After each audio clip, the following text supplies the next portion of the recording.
আমি তার ততটুকু কাছে আসতে পেরেছি যতটুকু গেলে একসময় দূরে সরে যেতে হয়।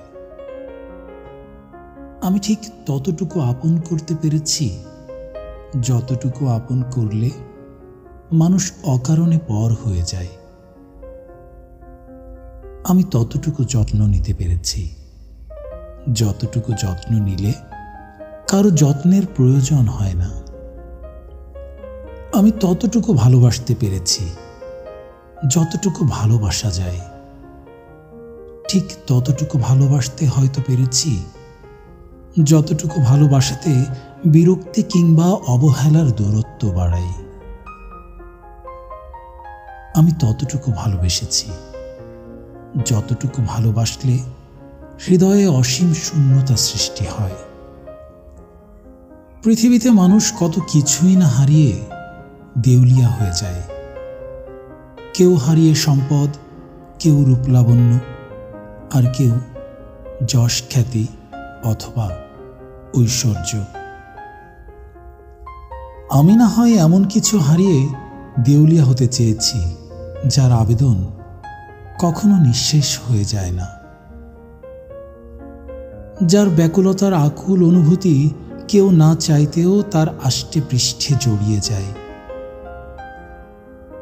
আমি জানি এই অনুভূতি এমন অসীম আরাধ্য কিছু যাকে মানুষ হারিয়েও খুঁজে ফেরে। বারবার দেউলিয়া হতে গিয়েও যার অশরীরে মিশে যেতে চায় প্রতিনিয়ত।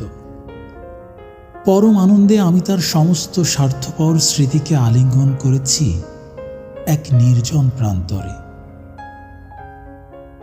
কত কিছুই না আছে আমার, চিঠিপত্র, প্রিয় কবিতার বই, টাকা কড়ি, কিছুটা সম্পদও বটে। এত কিছুর উপস্থিতি আছে, তবুও কি যেন নেই, অস্পর্শ অসীম শূন্যতায়। এত শত সহস্র নির্জন নিরাশার মাঝে একটা আশার ব্যাপার আছে যদিও। প্রিয়জনের ঠোঁট উল্টানো ভৎসনা ও নির্মোহ অবহেলা সহ্য করার এক অদ্ভুত যোগ্যতা হয়ে গেছে আমার। এই নশ্বর জীবনে টিকে থাকার অর্জন বলতে এখন এইটুকু ক্ষমতাকেই বুঝি আমি। গত ফাল্গুনে দীর্ঘ নির্ঘুম রাত আর নিষ্ফল অপেক্ষার সাথে যুদ্ধ করে এইটুকু অর্জন। কত কিছু আসে, শত মুহূর্ত কেটে যায়, কিন্তু এত সহজে কি ভোলা যায় তার চিরচেনা মুখ, অপ্রয়োজনীয় সব গল্প, বিস্মিত কণ্ঠস্বর আর অমলিন হাসি।